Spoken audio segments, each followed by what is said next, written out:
Hey, top Lines Math and History, and we are going to be talking about congruent and proportions in similar triangles.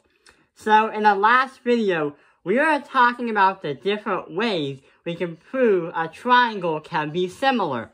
We have side, similar, S similar, angle, similar, and we also have side, similar.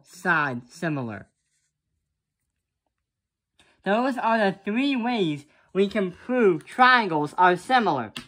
But the thing is, now we gotta take a look at similarity, congruence, and proportions. So 3 things today. So it looks like 3 is going to be our lucky number. So, if you remember from earlier in the year, we've been learning about CPCTC, and it's an acronym for corresponding parts, congruent triangles. Wait, what? Corresponding parts, congruent triangles are congruent.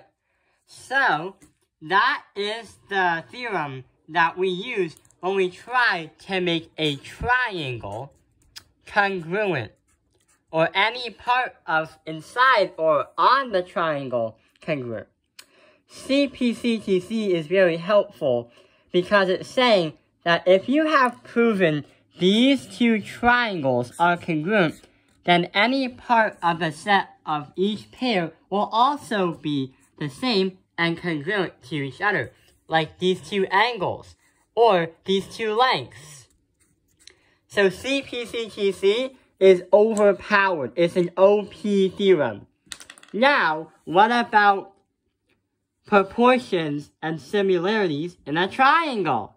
Well, talking about similarity, there is another type of theorem that is relatable to CPCTC. If CPCTC is to understand the parts of a triangle that are congruent, why can't we say we have another one called CSSTP? And what that stands for is corresponding sides of similar triangles are proportional. So what that is saying, that if you have proven 2 triangles that are similar to each other, then the corresponding sides of a triangle are proportional. So this side is going to be corresponding with that side, for example. And there's one more that is similar to CPCTC. Instead of saying corresponding sides, what we're going to say is CASTC.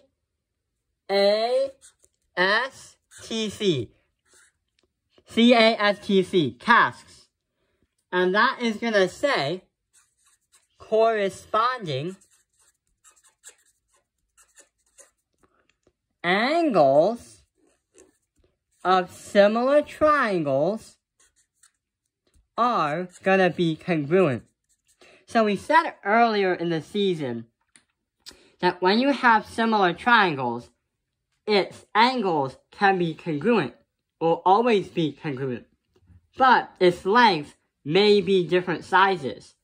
And the thing about that is, the lengths must be proportional in order to be similar triangles. So we have 2 more things.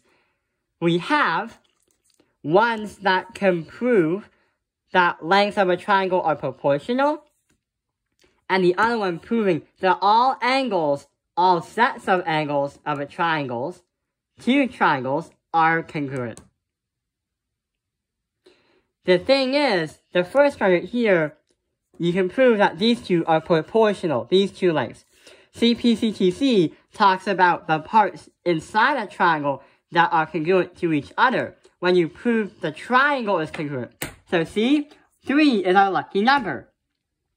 And what we're going to do now is do 3 simple proofs to understand where these come from. So let's get started. So using these in a proof is going to unlock new levels of mathematics and also new abilities to power up your math skills. So let's continue. Given triangle ABC is similar to triangle DEF. ABC, DEF. Somehow we gotta prove that angle A is going to be congruent to angle D. The thing about this mini proof is normally proofs will never ever say that triangles are going to be congruent or similar. It's very rare for it to be a mini proof because it makes it easier than you think it is.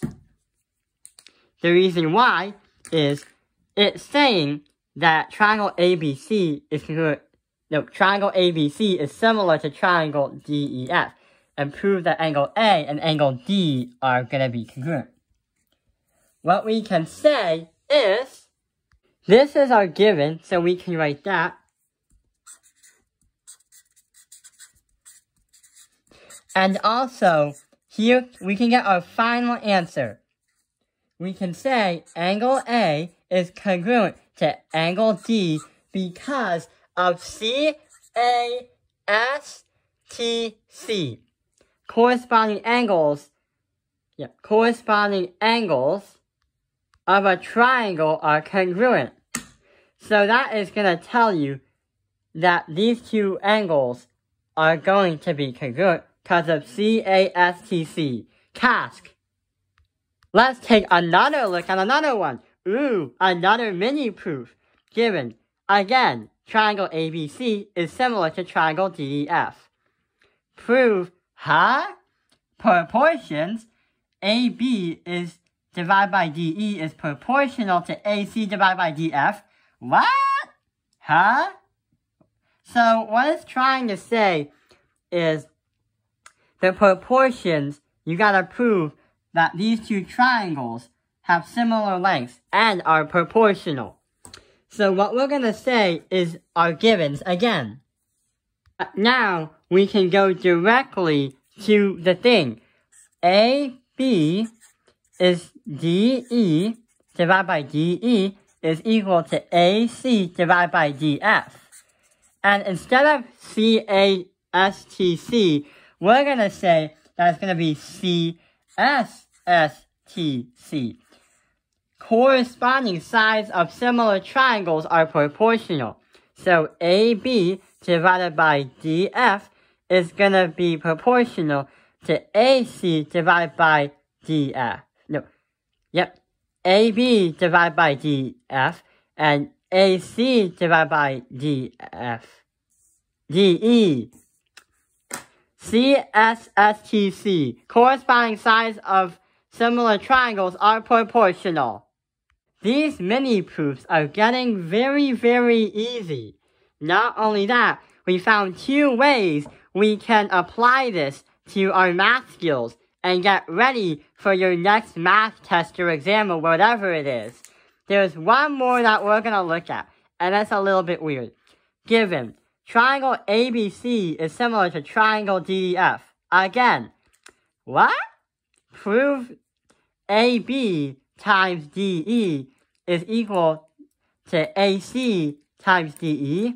Hang on, we never saw these problems. So, AB times DE and AC times DE.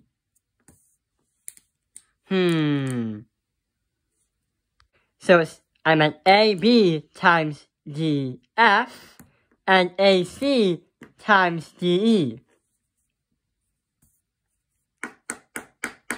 So what we can do is, remember from earlier in the video, we talked about extremes means ratio theorem or extremes means product theorem.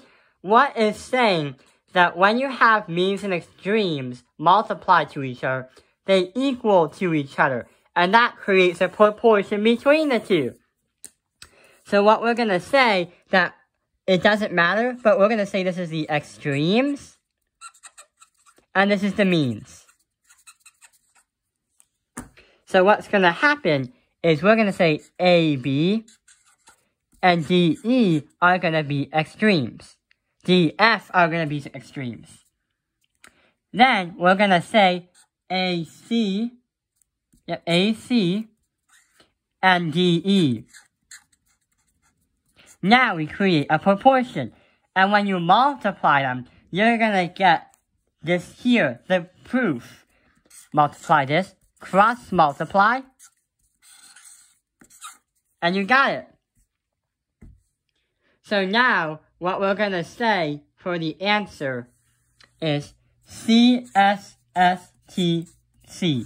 The reason why is it applies with the lengths of the triangle. Done! That was the hardest one yet. This one actually has 3 steps. Write the given. Number 2, write SCSSTC. And the proof. There we go. And that concludes the video. I hope this video has helped you understand congruent and proportions in the similar triangles. Thank you for watching Topic of Life's Math Industry. Like and subscribe.